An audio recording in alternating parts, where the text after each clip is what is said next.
You're listening to an Airwave Media Podcast. This is the Useless Information Podcast. I am Steve Silverman. Useless information. Today's story begins with a letter to the editor that appeared in the December 8th, 1953 publication of the Akron Beacon Journal, which of course is in Akron, Ohio. It reads, quote, I want to write this letter of appreciation to the gentleman who was in Polsky's basement last Monday, November 30th. Little side note, Polsky's is a defunct department store in Akron. He gave me $20 to buy Christmas presents for the 4 children I had with me. I am the mother of 8 children, and every penny or dollar means something to me. There are no words to describe my feelings. I do not know the gentleman, but wherever he is, I am sure he does not know what a lift he gave me. I was able to pay cash for part of the clothing I was planning to put in layaway. Surely the Spirit of God and the Spirit of Christmas were present when that gentleman dropped that money in my hand and said, buy them something nice for Christmas. I never was able to thank this gentleman because he disappeared in the crowd while my children and I watched him. Thank you, Mister, wherever you are. And the letter is signed, Grateful Mother. On Monday, December 14th, a response to this letter was published in the paper. In part, it reads, quote, I know I am also a mother of 8 children who last year received a very unexpected gift of $20. I bought flannel and made pajamas for each of my children and doll pajamas for their dolls. 26 yards of material slightly damaged cost me only 39 cents a yard. I sewed every night until the wee hours so I could finish them by Christmas. There was also money left over for a toy for each child. Words could never express my deep appreciation for that gift, so you see why I too am happy for Grateful Mother in her good fortune. And this letter was signed, Happy Mom. Now, $20 may not seem like a lot, but adjusted for inflation, that would be like being handed 2 $100 bills today. That's a lot of cash. Well, the very next day, a woman walked into the offices of the Beacon Journal and requested that letters that she had penned be forwarded on to Grateful Mother and Happy Mom. Each included a gift of $10, but she requested that her identity be kept confidential. Then, on Wednesday, December 16th, an unidentified man walked into the lobby of the Akron Beacon Journal building and slipped an envelope into the hand of Maintenance Superintendent John Horrigan. The mystery man then turned and hurried out the door of the building without Horrigan ever getting a good look at him. The envelope was addressed to the editor of the newspaper, so Horrigan made sure that it was delivered to him. Inside the envelope was a note that said, quote, I had no way of knowing the lady had 8 children. My. They may have a few earthly dollars, but she is the one that's blessed, and with 8 little ones to find time to acknowledge the little gift, you are deserving. If the Beacon Journal will see that you get this, please make sure it is a nice Christmas for all the children. I will be amply repaid just visualizing the gleam in their eyes. The letter was signed Santa Claus and was accompanied by 5 $20 bills, 100 smackaroos. Just below this message was another, quote, the above is answering Grateful Mother of your editorial page of December 8th. Please give her $80, and if you know who Happy Mom is, your editorial page of December 14th, please give her $20. If you can't locate, give it please to some little ones in need. A Merry Christmas to you. An article detailing this incredibly generous gift was published 2 days later. Images of the 2 checks drawn on the Beacon Journal's bank account accompanied the story. The $80 check was issued to a Mrs. Helen something or other, and that's because her last name was blacked out. And the $20 check went to a Mrs. Carl with a longer black box obliterating her last name. While no further mention would be made of Mrs. Carl, a reporter was sent to the 108 Charles Street home of a woman simply identified in the story as Mrs. A. That's it, Mrs. A. So couple that with the image of the check, and we now know that the mother of 8 children was Mrs. Helen A. It was learned that Mr. A had been out of work for nearly 3 months and that Mrs. Helen A was struggling to make ends meet on her $37 per week salary as a dishwasher in a restaurant. That's about $360 today. Needless to say, Mrs. Helen A was shocked by this new gift. "You don't mean the same man, do you?" She showed the reporter the 3 dresses and 2 pair of pants that she had purchased with that original $20. "Now the kids can have toys too," she continued. "The oldest girl had her heart set on a pair of shoe skates. Now she can have them." Mrs. Helen A said she never got a good look at her Santa Claus. Roughly, he appeared to be about 50 years of age, short, thin, and having had brown hair streaked with gray. Kinda sounds like me. He'd approached Mrs. A and complimented her on both the appearance and the good manners of her 4 children. It was at that moment that he slipped the money into her hand. She stated, quote, "I was astonished when I saw it was a $20 bill. I could see him walking away, so I tried to catch him, but the crowd just seemed to swallow him up." 1 year later, on December 23rd of 1954, the Beacon Journal would publicly reveal that Mrs. Helen A was Helen Elizabeth Crandall Arnold. The A stood for Arnold. She had been born on August 2nd, 1924 in Burlington, New Jersey, and her family moved to Akron when she was 4 years old. She had lived there ever since. By this time, things had worsened for the Arnold family. Her husband Roy had only been able to secure a few days' work as a laborer while she had lost her job as a dishwasher. The couple was down to their last $16. In addition, the city health department ordered the Arnolds to move out of their Charles Street home. Quote, "They said we have too many people living in the house. We were told to move, but we have no money for the rent. I just don't know. I just don't know." Luckily, Santa had not forgotten about the Arnolds. Once again, another letter made its way to the editorial offices of the Beacon Journal. Inside the envelope was $100 and the following note. Quote, "Remember Grateful Mother and the 8 children last Christmas? I just arrived in town. Could you get this to her so her children can have a nice visit from Santa Claus? If not, I'm sure you know some deserving children. Merry Christmas to you, Santa." Needless to say, Mrs. Arnold was shocked when a reporter handed her the money. "Oh God, I've been praying something would happen, but I never expected it. It's wonderful, just wonderful. God bless him." As the reporter turned to leave, Mrs. Arnold questioned, "Do you know the man who's doing this for us?" To which the reporter replied, "We wish we did, but I have a hunch we never will. Merry Christmas." Of course, Mrs. Arnold wished to thank this generous Santa personally, but clearly that was impossible. So she did the next best thing. She wrote a thank you letter that was published in the editorial section of the Beacon Journal. While several paragraphs long, her last sentence sums it up perfectly. Quote, "To our Santa, your gift truly must have come from your heart, and we receive it in gratefulness. Mrs. Helen Arnold." Things would be even worse for the Arnold family by the Christmas of 1955. Surprisingly, they were still living at 108 Charles Street. But Mrs. Arnold had given birth to another child and was now living there with her 9 children, Mrs. Arnold's parents, 2 of her sisters, and, believe it or not, their children. Mr. Arnold was living with an uncle at the time, and that was supposedly to help alleviate the crowded situation at home. In addition, the 31-year-old Mrs. Arnold had been diagnosed with cancer the previous August and had undergone radium treatments. Luckily, her cancer had gone into remission.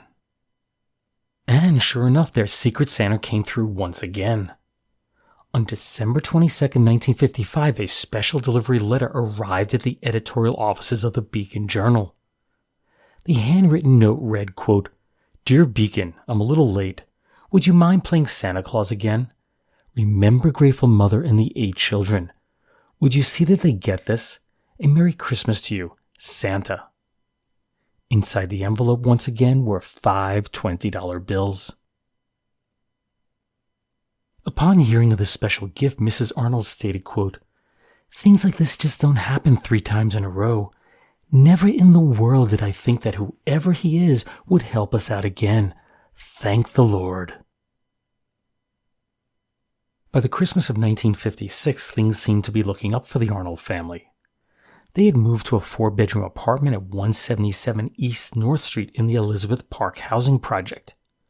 Husband Roy had secured a $70 a week job with the city sanitation department, while Helen was studying to become a beautician.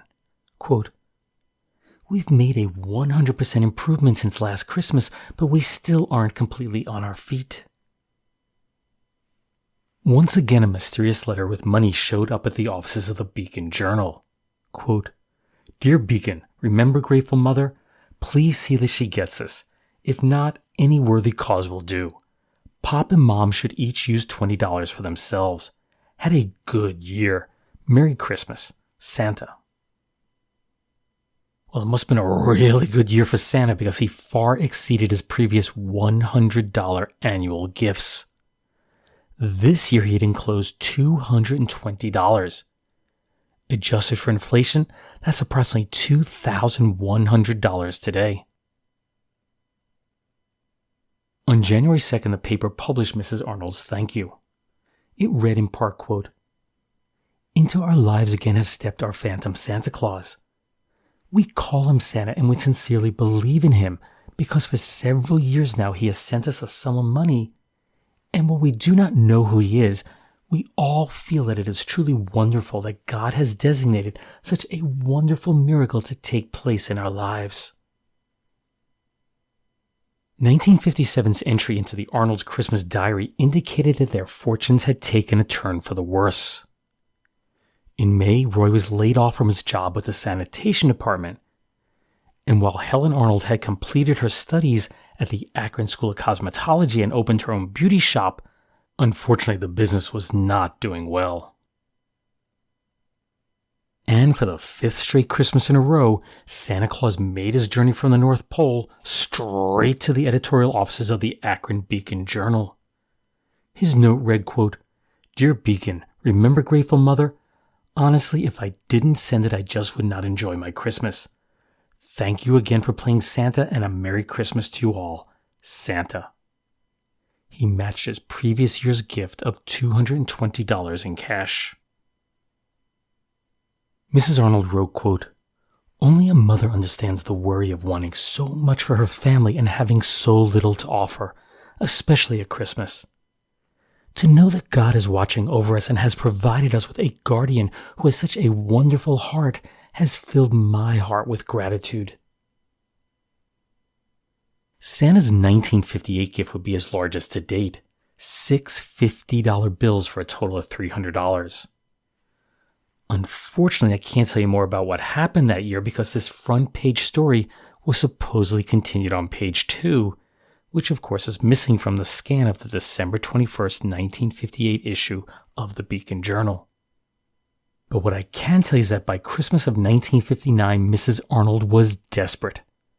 Her husband Roy, having been unable to find work, turned to a life of crime and was sentenced to 1 to 7 years in the Ohio penitentiary on 3 counts of grand larceny.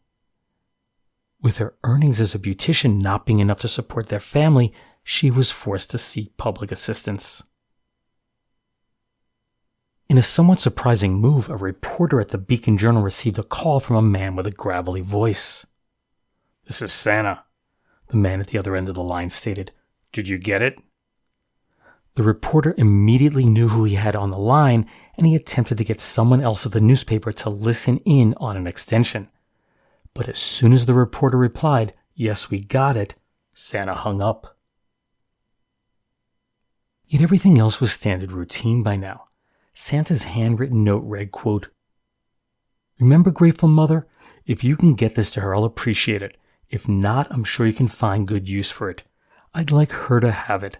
My blessings have been many. Merry Christmas to you, Santa." Inside the envelope were 7 $50 bills.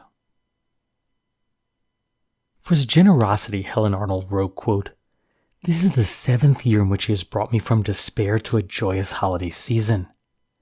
I know for certain that only the man above has allowed him to enter and re-enter our lives as mysteriously as he has for this length of time.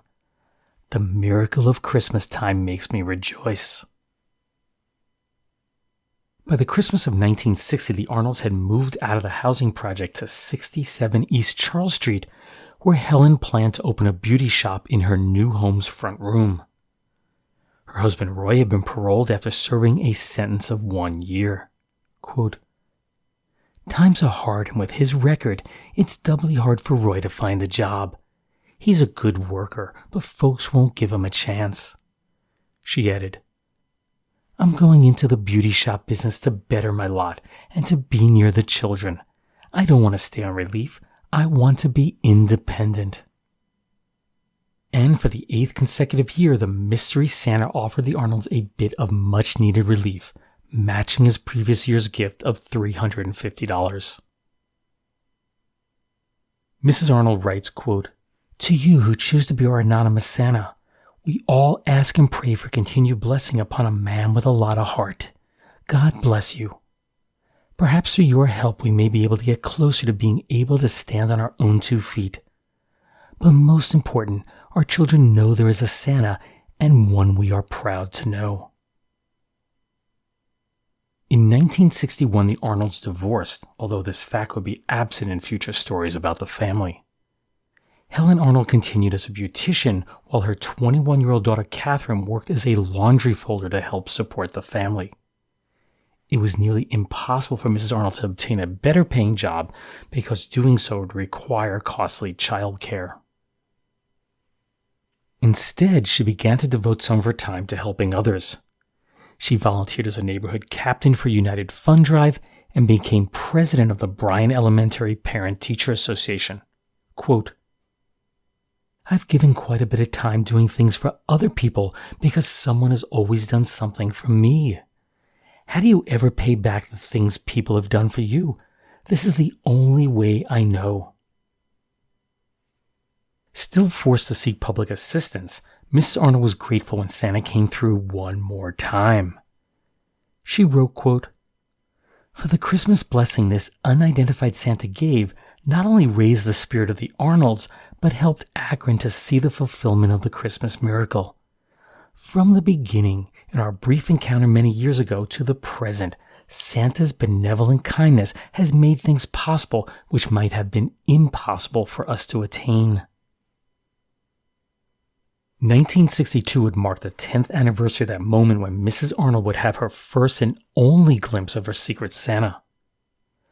Her financial situation had not improved, but Santa had not given up on her. He came through one more time with a $300 gift.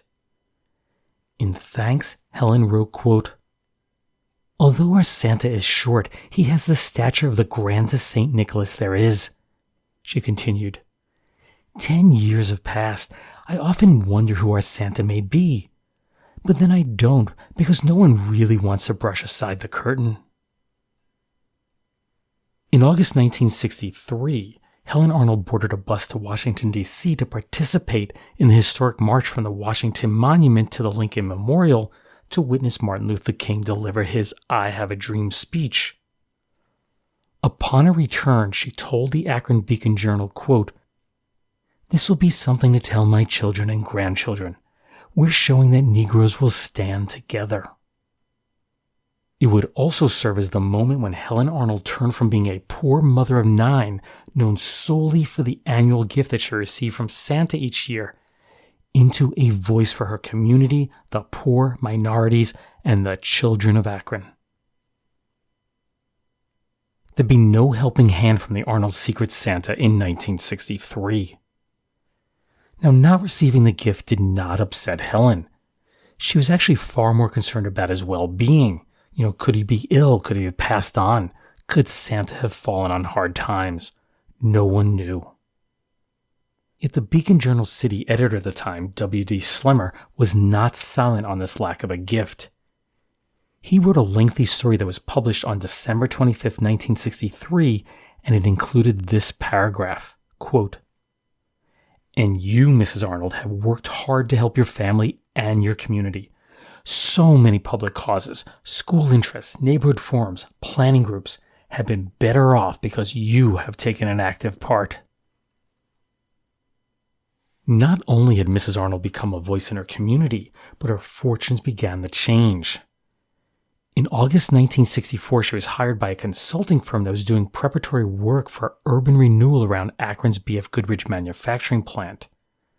Now, with a steady income, she was able to move a few doors down from her previous residence to 63 East Charles Street. In what must have come as a total surprise to Helen Arnold, especially since there was no gift the previous year, an envelope from Santa arrived at the editorial desk of the Beacon Journal. Inside were 3 $100 bills and a request to make sure that Mrs. Arnold received them. Santa claimed he had not sent a gift the previous year because he had been out of town, and sending a letter would have revealed his identity.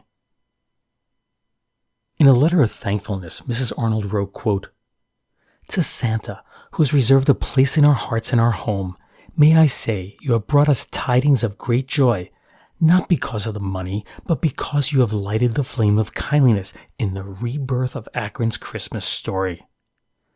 I know that you, Santa, must feel as I do, that every good gift and every perfect gift is from above and cometh from the Father. I can only express my feelings with humility, for we owe so much to you. May God bless you." In April 1965, Mrs. Arnold was hired by the city of Akron as a consultant. Her job was to operate an office to distribute information to residents in the area designated for urban renewal.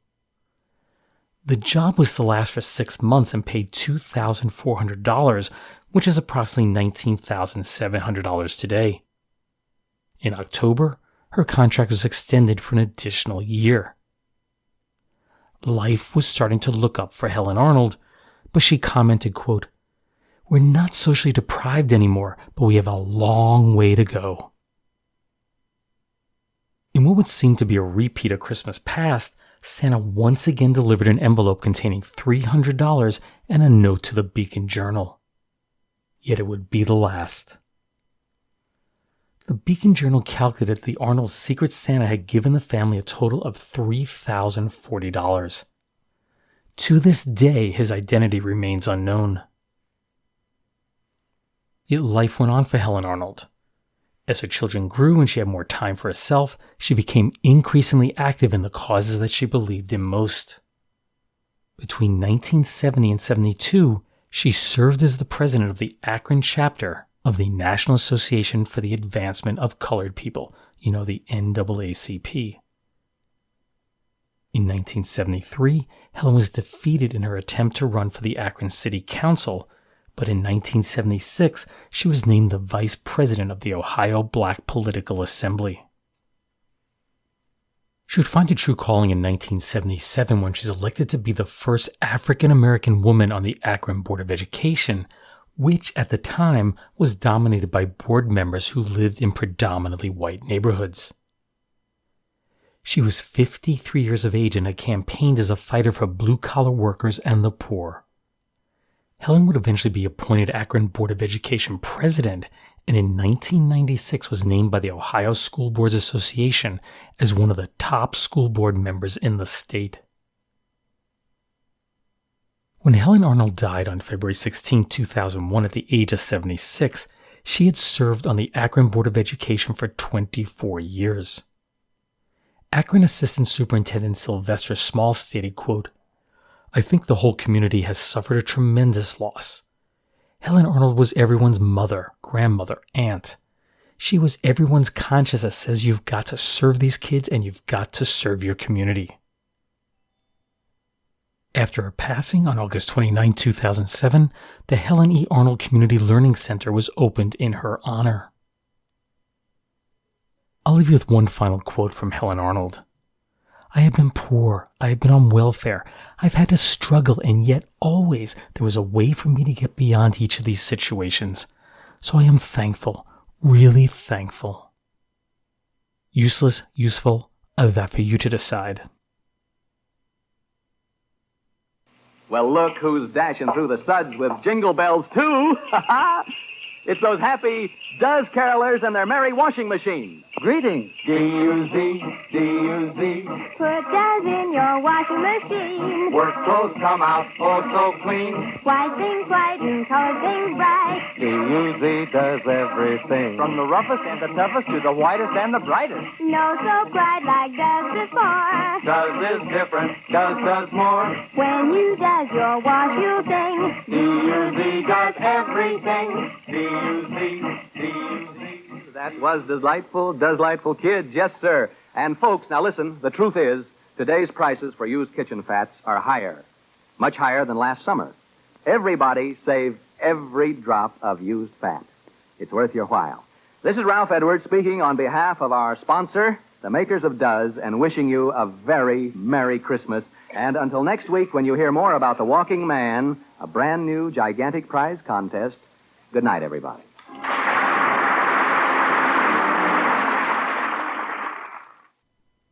That commercial for Does soap powders from the December 20th, 1947 episode of Truth or Consequences, a game show that ran on the NBC radio network from 1940 through 1956 and was hosted by Ralph Edwards. My earliest memories of Truth or Consequences from the late 1960s, and that's when Bob Barker hosted the television version, and of course that's before he went on to fame as the host of The Price is Right. On the show, contestants had to answer a true question, which of course was nearly impossible to answer in the 2-second time period they allotted them. So of course the penalty for answering a question incorrectly was the consequence, which was as zany of a stunt that the writers could think up. Perhaps the most famous stunt they ever pulled was a contest to celebrate the 10th anniversary of the show. Ralph Edwards offered to give free publicity to the first town willing to change its name to Truth or Consequences. And a small number of towns entered the contest, but the winner was chosen to be Hot Springs, New Mexico. So on March 31st, 1950, Hot Springs officially became Truth or Consequences, New Mexico, and the show was broadcast from there the next day. As for Does was never a top-shelf laundry soap. The earliest advertisement I could find for the product was from 1922. The Does Company expanded quickly throughout the 1920s, but they never turned a profit. So as a result, on June 8th of 1929, the company was sold to Procter & Gamble. They promoted Does on radio programs just like you heard here, and that proved to be quite successful. But sales plummeted shortly after the introduction of Tide detergent in 1946. Interestingly, Tide was also manufactured by Procter & Gamble. Instead of discontinuing Does, Procter & Gamble took a different approach to promote the product. They packed free items into every box of Does. This included towels, dishware, and glassware. For example, a large box of Does may contain a bath towel, the next box down may have a hand towel, and the smallest size box would have a washcloth. And none of these prizes had any great value, but it kept people buying the product so they could collect the entire set. If you go on eBay, there are quite a few sellers offering the glassware, and there's a few dishes and towels to be found, but it's mostly the glassware. They typically sell in the $4 to $5 range depending on how rare they are. Advertisements for Does in newspapers were quite numerous until 1979, yet they were virtually non-existent in 1980 because the product, of course, was discontinued. So when I was a kid, my mom would always pull out the menorah for Hanukkah. But we didn't have an ordinary menorah, and that's because my mom was always too concerned about lighting candles and burning the house down. So instead, we had this ugly white plastic model with large orange Christmas tree bulbs that stuck out of the top. Well, it turns out that what we call a menorah is not really called a menorah. It's called something else. Do you know what it's called? Well, hang around for a bit and I'll let you know the answer at the end of this podcast. In other news, here are 3 Christmas stories. Everyone loves getting gifts, particularly very large ones, but sometimes bigger isn't better. For example, consider the case of Norval H. Milliken, who lived at McAnulty Road in Pittsburgh, Pennsylvania. For Christmas of 1945, someone gave him 4 tons or 3,628 kilograms of fertilizer. A pink ribbon completed this very unusual gift. For a greeting card, Merry Christmas and a prosperous summer were crudely painted on some wood and then wrapped in tissue paper. Clearly, someone was having a good laugh with this gift. Milliken did do some gardening, but nothing on the scale of needing so much fertilizer. In addition, he asked friends and members of his garden club if they had gifted him this stinky prize. As you can probably guess, none seemed to know anything about it. Well, it took a bit of detective work on Milliken's part, but he ultimately traced the gift back to an army buddy who had been recently released from the service. His friend did confirm that he had sent them the manure. In our next story, as you know, Santa's a very busy guy around Christmas time. But on December 18th of 1955, he decided to pay a visit to a children's holiday party that was being held by the Nabucc Fire Department at the Goodwill Grange Hall. To make his grand entrance, a large chimney was constructed on the stage. Apparently, Santa had put on a few too many pounds over the past year, and he got stuck as he made his way down the chimney. All the audience could see was a chimney with Santa's boots dangling down. Someone blurted out, "Call the fire department," which of course couldn't have been too hard to do since they were sponsoring the party. 2 firemen came to Santa's rescue, and of course the party continued. While Santa was handing out gifts to the approximately 100 children in attendance, a real alarm came in for the fire department. The firemen rushed off to put out a grass fire located on Button Ball Lane. And lastly, it was reported on December 12th of 1965 that Tip Almond, a 250-pound or 113-kilogram Santa, was pulled over in Athens, Georgia by Officer Bob Weatherford to question him about a missing license plate on his car. I'm guessing that his sleigh was in the repair shop. Anyway, Santa explained to the officer that his plate had either been lost or stolen and that he had already reported it to the authorities. That's when a group of children in a passing car insisted that their father pull over to the side of the road to assist Santa. The kids began screaming and arguing with the officer, so he realized it was a losing battle. He turned to Santa and said, "Get out of here before you get me in trouble," and Santa was free.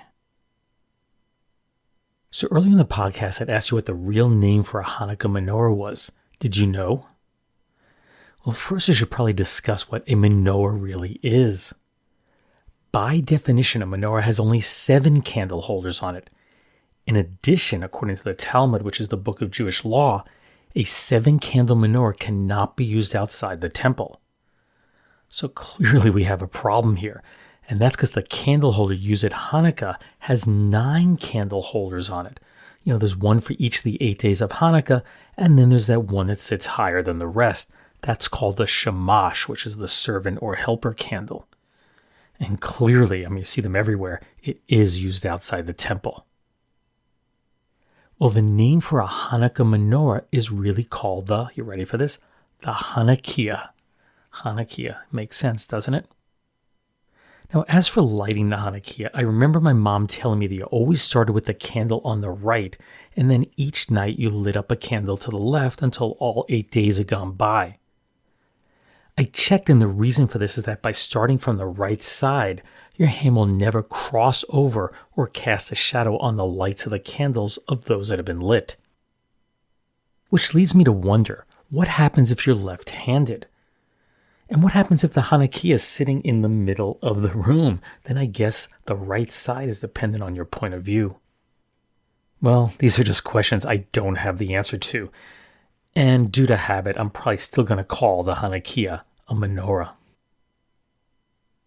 Well, that brings another episode of the Useless Information podcast to a close. I came across that story of the Grateful Mother over the summer while looking at a random month's worth of the Akron Beacon Journal archive material. Sometimes I just do that. I pick a month and I start reading through it to see what's there. Well, as soon as I read a few articles about her, I instantly knew it was going to be this year's Christmas story. I do hope that you enjoyed it. Just a reminder that my new book, The Flipside History, is currently available. If you enjoy listening to the stories that I include in this podcast, just like the one you just heard, I highly encourage you to get a copy of the book. Be sure to sign up for my Twitter feed. It's @UselessInfoCast, so you'll be among the first to know when a new episode is released. Again, the handle is @UselessInfoCast. Also, be sure to like the show on Facebook. You can just do a quick search for the Useless Information Podcast and it should pop up. Make sure that you subscribe to the Useless Information Podcast, and you can do so through whichever podcast platform you use. It could be Amazon Podcasts, Apple Podcasts, Google Play, iHeart, Spotify, TuneIn, and there are others. Wishing everyone a happy holiday, whatever you may celebrate, and of course, a great new year. Take care, everyone. Bye.